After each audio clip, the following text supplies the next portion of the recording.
that's somewhat of a stagflationary environment for the Federal Reserve. Inflation is going to be rising, but growth is going to be slowing. Welcome to Key Points for August. This month we look once again at tariffs, which seem to be coming in higher than hoped for. We turn our attention to the Federal Reserve in the US, where we're expecting a rate cutting cycle to be re-established in September. And we look at the financial markets, where big tech is back in vogue again, driving investor optimism higher. Now, turning to our first point, sadly, the issues around tariffs never seem to go away. The 90-day grace period for countries to strike a deal with the US has largely been up, and many countries have struck a deal. In the case of the UK, it's 10%. We've seen in the case of Europe and Japan, 15% tariff rates struck, and with Vietnam, not so good at 20%. Nonetheless, all of this is still better than those who haven't come up with a deal. In the case of Switzerland, we've seen 39% tariff rates applied. That's even higher than during Liberation Day, where it was around 31% threat. And in the case of India, we're also seeing the potential of 50% tariffs there, partly as a function of where they're buying oil from. So again, we're seeing a mix of tariff threats, partly around deficits in the case of Switzerland, partly in terms of geopolitics in the case of India. So it's very difficult still to piece our way through the tariff situation.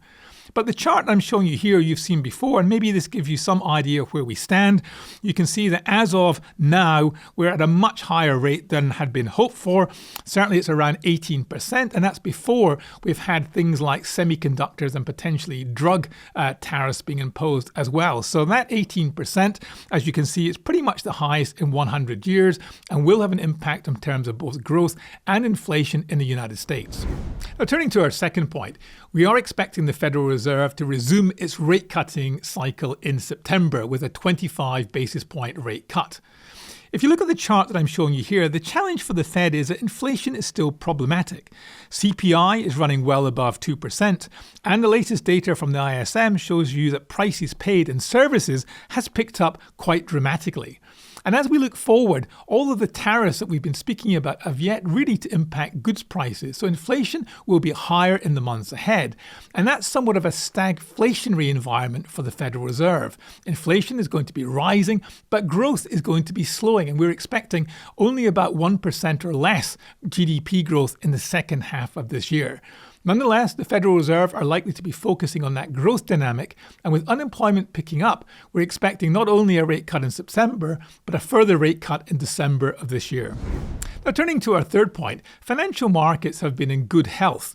The US equity market has been powering ever higher despite the issues around tariffs and the uncertainty that that's creating, and also the geopolitical tensions that still persist.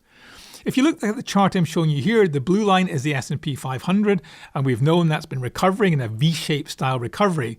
But it's really been the technology companies that have been driving this higher in recent weeks. Big tech companies have been posting very good earnings, and that's encouraged investors. They're realizing that the tech story is not dead, and these are the companies that not only have great business models, but they're continuing to post very good earnings. Yes, they're expensive, but this is a momentum-driven market. And while we suspect there's going to be some bumps ahead, that is likely, we think, to continue for a bit longer yet.